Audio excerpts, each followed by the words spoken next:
AI kini disebut sebagai minyak baru. Siapa yang menguasai AI akan mengendalikan ekonomi, militer, dan bahkan opini publik.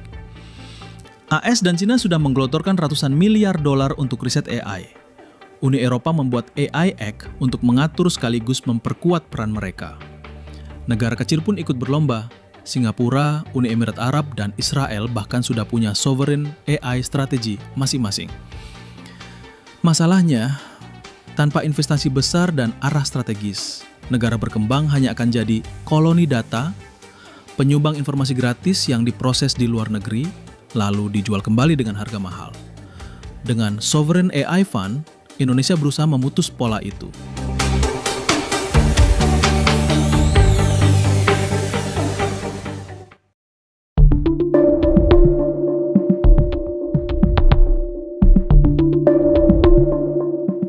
Awal 2025, pemerintahan Prabowo Subianto resmi mengumumkan pembentukan Sovereign AI Fund. Dana ini berasal dari kombinasi APBN, investasi BUMN, dan kemitraan strategis dengan beberapa negara sahabat di Asia, Timur Tengah, hingga Afrika. Target awalnya 15 miliar dolar dalam 5 tahun pertama.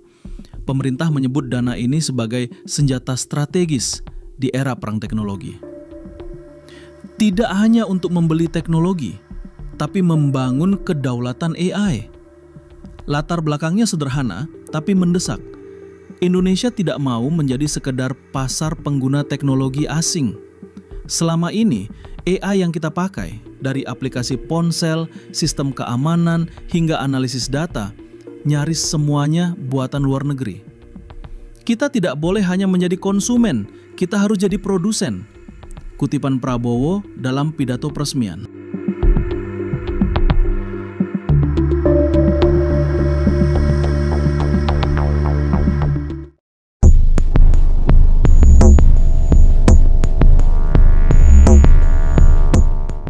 Kalau kita lihat peta besar Sovereign AI Fund, Indonesia nggak asal bikin lembaga ini.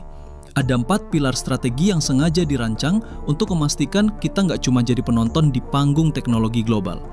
Pilar pertama, kedaulatan data. Pemerintah ingin semua data strategis mulai dari demografi, transaksi ekonomi sampai riset tetap disimpan dan diproses di dalam negeri. Ini semacam benteng digital agar data rakyat nggak lagi jadi komoditas gratisan bagi raksasa teknologi asing. Pilar kedua, pengembangan ekosistem AI nasional. Artinya, bukan cuma beli teknologi jadi, tapi mendorong kampus, startup, dan industri untuk riset bersama. Bayangkan kampus di Bandung, startup di Surabaya, dan BUMN teknologi duduk satu meja membangun algoritma untuk sektor pertanian, kesehatan, hingga pertahanan.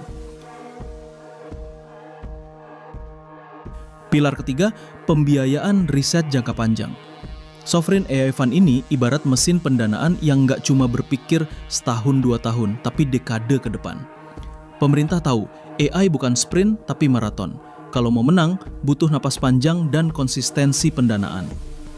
Pilar keempat, diplomasi teknologi. Nah, ini menarik. Indonesia nggak mau bermain sendirian, tapi membangun aliansi dengan negara-negara di Asia, Afrika, bahkan Amerika Latin yang punya visi serupa. Memutus ketergantungan pada Big Tech Barat.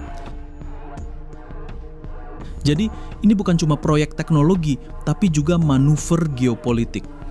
Dengan 4 pilar ini, Sovereign AI Fund bukan sekedar tabungan teknologi, tapi juga senjata strategis untuk mengamankan posisi Indonesia di era di mana algoritma menentukan arah masa depan.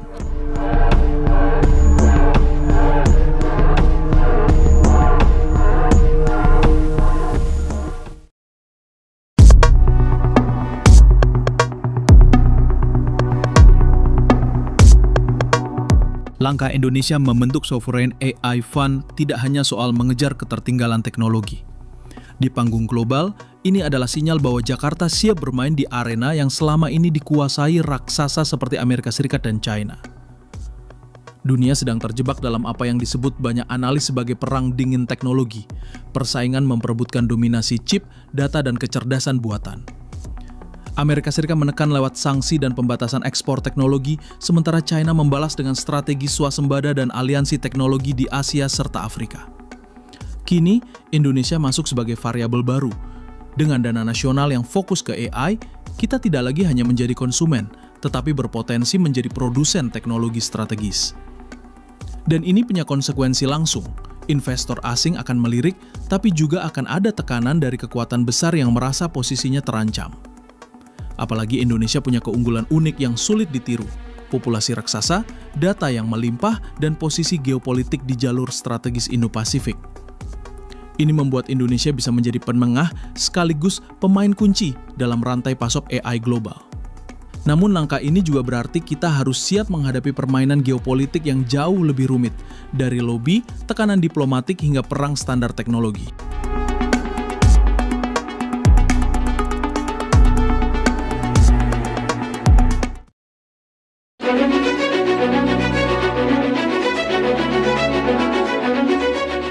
Bayangkan tahun 2030.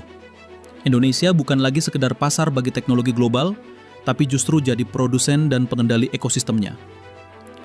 Inilah visi besar yang tertanam dalam Sovereign AI Fund, membangun peta jalan jangka panjang yang memadukan kedaulatan teknologi, kemandirian energi, dan kekuatan pertahanan digital. Peta jalan ini terbagi dalam 3 fase. Fase pertama, 5 tahun ke depan, fokus pada membangun infrastruktur AI nasional, superkomputer, pusat data berdaya hijau, dan jaringan fiber optik yang menghubungkan desa hingga kota besar. Fase kedua, Indonesia mulai memproduksi chip sendiri, mengembangkan model AI lokal, dan memperkuat industri kreatif digital yang mampu bersaing di pasar internasional. Lalu, fase ketiga menjelang 2030, Indonesia mentransformasi diri menjadi hub teknologi global, tempat di mana perusahaan raksasa dunia mau tak mau harus berinvestasi atau ketinggalan. Tapi semua itu bukan sekedar soal teknologi. Peta jalan ini juga dirancang untuk memastikan manfaatnya mengalir ke rakyat, menciptakan jutaan lapangan kerja baru, meningkatkan kualitas pendidikan berbasis AI, dan meminimalkan ketimpangan digital. Inilah visi yang ingin dicapai. Indonesia berdaulat di era digital, tak hanya menjadi pengguna, tapi menjadi pemain utama dalam peta teknologi dunia.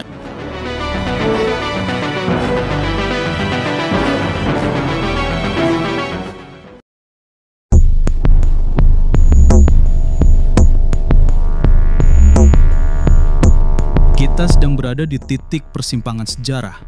Sovereign AI Fund bukan hanya proyek teknologi, ini adalah pertaruhan masa depan Indonesia. Jika berhasil, kita akan mematahkan ketergantungan pada raksasa teknologi asing dan berdiri sebagai negara yang mampu menentukan nasibnya sendiri di era digital. Namun jika gagal, kita berisiko terjebak dalam jebakan kolonialisme baru, bukan lewat senjata atau politik, tapi lewat kode dan algoritma yang mengendalikan ekonomi, keamanan, bahkan pola pikir masyarakat. Pertanyaannya sederhana, namun jawabannya akan menentukan nasib generasi mendatang. Apakah kita siap mengambil kendali atau membiarkan dunia menentukan arah kita? Indonesia punya modal, punya visi, dan kini punya kendaraan untuk mewujudkannya. Yang tersisa hanyalah satu hal, kemauan untuk bergerak cepat sebelum pintu sejarah tertutup. Salam jejak politik, sampai jumpa di video selanjutnya.